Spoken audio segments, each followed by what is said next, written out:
Өкмөт сатыкка мал баккан фермерлерге экспортко кайрадан уруксат берилмей болууда. Бул тууралуу 16-июнда Бишкекте өткөн маалымат жыйынында Айыл, суу, чарба жана аймактарды өнүктүрүү министринин орун басары Илич Марсбек уулу билдирди. Анын айтымында айыл чарба товарларынын айрым түрлөрүн сыртка сатууга тыюу салынган топтомго өзгөртүү киргизилгени жатат. Анын ичинде тоют өсүмдүктөрү, буудай, арпа сыяктуу продукцияларды экспорттоого тыюу салынган токтомдун мөөнөтүн узартып жатабыз жылдын аягына чейин. Мал экспортуна тыюуну алып салабыз. Башкача айтканда 8-июлдан тартып малды сыртка сатууга уруксат берилет деп күтүлүп жатат. 2020 жылдын күзүндө Кыргызстанда эт өтө көп кымбаттап кетип, өкмөттүн айыл чарба товарларынын айрым түрлөрүн, анын ичинде мал жандыктарды Евразия экономикалык биримдигинин бажы аймагынын чегинен тышкары ташып чыгууга убактылуу тыюу салынган.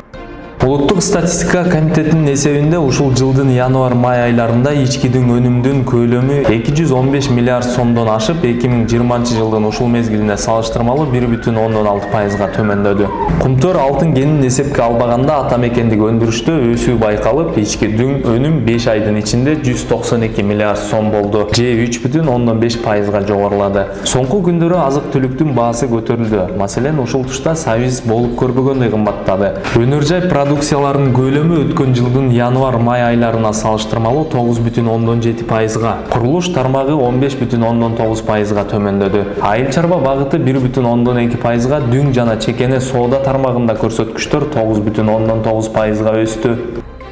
Министрлер кабинети иштеп чыккан мыйзам долбооруна ылайык Баткенде чек арага жакын аймактарда иштеген ишканалар жер, мүлк, пайдага жана сатуудан түшкөн салыктан бошотулат. Ошондой эле 5 жылдан 10 жылга чейин киреше салыгына жеңилдик берүү каралган. Мындан тышкары инвестициялык жана мамлекеттик сатып алуу боюнча өзгөчө режим киргизилет. Долбоорду депутаттар бир добуштан колдоду. Расмий маалыматка ылайык Баткенде 31 айыл өкмөтү, 30 дотацияда. Эгерде Баткенге өзгөчө макам берүү жөнүндө мыйзам долбоору кабыл алынса, мындай айыл өкмөттөрдөгү билим берүү, маданий объектилер республикалык бюджеттен түз каржыланат. Аткаруу бийлиги муну менен бир жылдын ичинде 6-8 айыл өкмөтүн дотациядан чыгат деп болжолдоп жатат. Ички иштер министрлиги Сапат билим берүү мекемесинин президенти Орхан Инандын укук коргоо органдарынын 1000 кызматкери издеп жаткандыгын билдирди. Мекеме тергөөнүн кызыкчылыгын негиз кылып, мугалимди издөө боюнча ыкчам тергөө иштери тууралуу азырынча ачык айтылбай тургандыгын кошумчалады. Орхан Инанды Кыргызстанда 16 Сапат лицейин, эл аралык Ала Тоо университетин, Silk Road мектебин жана 4 толук эмес жалпы билим берүү мектебин түптөгөн адамдардын бири. Ал 31 майдан бери дайынсыз болууда. Милиция бул факты боюнча жазык кодексинин 170-беренесинде адам урдоо менен кылмыш ишин козгогон. Теги түркиялык мугалим 2012 жылы Кыргызстандын жарандыгын алган. Ошол эле кезде Түркиянын да жарандыгынан чыккан эмес. Орхан Инандынын тарапташтары аны тезирээк табууну талап кылып, Бишкекте бир нече жолу нааразычылык акцияларын өткөрүштү. Мына бул экинчи факт, мына резонанс коомчулукта болуп аткан. Азыр адамды урдоо, тоокто урдагандай болуп калды да. Уятко таба албай. Мен ачык эле айтайымчы, коомчулукта мындай сөз болуп атат. Орхан Инанды бул жерде Кыргызстанда жок. Бул жерде өлсө, сөгүп табылмак бул жерде. Бул жерде саясат болгон жокпу? Ушундай суроону берет элем да. Урматтуу Дастан Далабаевич, бул жерде саясаттын бардыгы жок экенин биле албайбыз, бирок бизге коюлган версиялар боюнча толук кандуу иштер жүрүп жатат. Жок, бирок ушундай версия барбы? Версиялар бир канча версиялар бар. Себеби билесиз, аны мына Турциянын тарабы, алардын гезиттер жазып атышат. Биздин бийлик өзү эле ушуну кылган, бизге жардам берген деп ушундай жазып атышат да.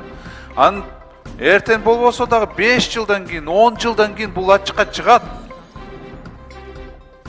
Кимиси болбосо дагы бул ачыкка чыгат. Биздин спецслужбабы, алардын спецслужба кылса, менимче азыр ал уже Кыргызстанда жок да бул киши. Ачыкка чыгат бул. Ошондо уят болобуз да, ошондо иш козголот бир топ эле. Саясат болсо. Саясат болбосо, ОПГшниктер болсо, мурун эле чыкмак алар. Шантаж кылып, акчаны бергиле деп. Туурабы? Жөн эле жоголбойт да адам мындай. Сурооңузга жооп берейин, урматтуу Дастан Далабаевич. Кылмышкерлерди кармалгандан кийин толук кандуу маалымат ала алабыз. азыркы кезде кандай болгон обстоятельствону толук биз билбейбиз. Бул бирок жумуштар бир канча версиялар боюнча жумуштар жүрүп жатат. Бул жумуштар боюнча жыйынтыгы обязательно болот боюнча жыйынтыгы деген. Сиз айткандай баардыгы такталат. Өкүнүчтүү болуп атат да мына экинчи факт резонансный. Любой кишини демек курдаса болот турбайбы мындай? Милиция таба албайт, эчтеке кыла албайт. Бул ошону көрсөтүп атат да.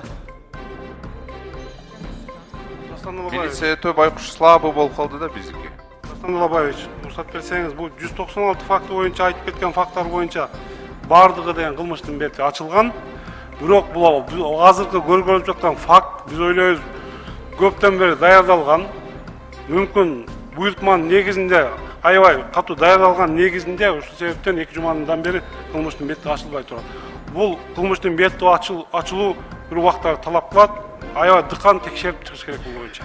Ошо баардык күнөөлүү адамдарды баарын аныктап жолго тартуу максатында. Баардык адамдар урдап кетип ачылбай калган факты жок. Бир гана факты ушу ачылбай турат. 196 калган киши фактысынын баарын бети ачылган. Менимче бул аягына чыгабы чыкпайбы билбейм, бирок келечекте бул все равно маселе чыгат да. Симптомы коронавирусной инфекции, обратитесь на горячую линию 108. Коронавирустан улам Бишкектеги кафе, ресторан, кинотеатр, балдар аянттары баштаган эл көп топтолуучу жайлар жарым-жартылай гана иштейт. Вице-мэр Виктория Мазгачаева мындай чечимди 15 июнда мэриянын жыйынында кабыл алганын билдирди. Бишкекте жапырт чогулууга былтыр коюлган чектөөлөр алынган эмес. Алар азырда күчүндө, ага байланыштуу байма-бай рейд жүрүүдө. Эрежелердин аткарылышын көзөмөлдөп туруучу мобилдик топтордун саны көбөйтүлгөн. Кыргызстанда коронавирустун 3-чү толкуну жүрүп жатканы 15 июнда Саламаттыкты сактоо жана социалдык өнүктүрүү министринин орун басары Жалалидин Рахматуллаев билдирген. Бишкек ош шаарлары кызыл зонага киргизилген. Ушул күндөрү оору жуктургандардын арасында кеминде 100 бейтаптын акыбалы оор деп бааланууда. Акыркы 2 жумада эле вирустан 100гө чукул киши каза болду. Өлкөдө бул оору жуктургандардын расмий катталган саны 110 000 кишиден ашты. Анын 103 000 сакайып, 1900дөн көбү көз жумду. 2021-2025 жылдарга карата электр энергиясына орто мөөнөттүү тарифтик саясатын бекитүү жөнүндө министрлер кабинетинин токтому 15 июнда коомдук талкууга коюлду. Документ мекеменин расмий сайтында жарыяланды. Ага ылайык ушул жылдын 1-сентябрынан электр энергиянын 1 киловатт сааты 1 сом 9 тыйындан эсептелинет. Эгер абонент бир айда 1000 киловатт сааттан ашык электр энергиясын жакса, анда аркы баа 2 сом 52 тыйындан саналат. Бул тариф калктын бардык катмары үчүн бирдей иштейт жана мурда айтылгандай турмуш шартка жараша өзүнчө тариф каралган жок. Министрлер кабинети жарыктын баасын жыл сайын жогорулатууну пландап жатат. Токтом долбоорундагы маалыматка ылайык 2022 жылы электр энергиянын 1 киловатт сааты 1 сом 48 тыйынга чыгат. Андан кийин жылдык инфляциянын деңгээлине жараша кымбаттап турат.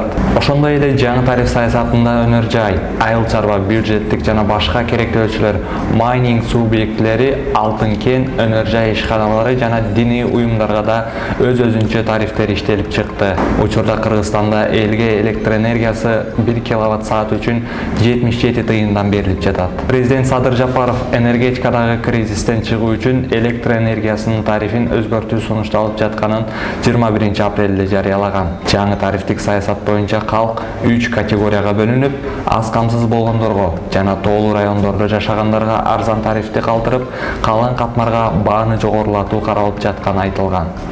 Кыргызстан жылына орто эсеп менен 14-15 миллиард киловатт саат электр энергиясын өндүрөт.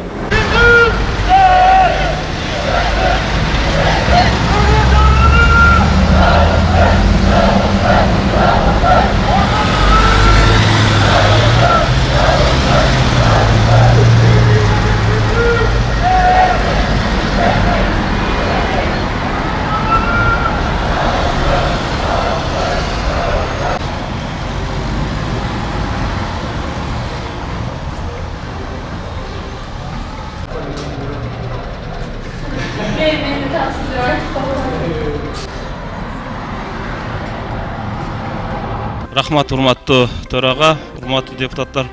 Төрага, мен буга чейин өзүңүз билесиз, жанагы мыйзамсыз кармалган биздин депутаттар боюнча протокол тапшырма бердим элем. Ушу боюнча тиешелүү адамдар келип бизге бир түшүндүрмө берсе жакшы болот эле. Палатага келип канчалык мыйзамдуу болуп атат, канчасы кандай себептен кармалганы, ушул боюнча тиешелүү адамдар келип түшүндүрмө берип кетсе жакшы болот эле. Рахмат. Рахмат.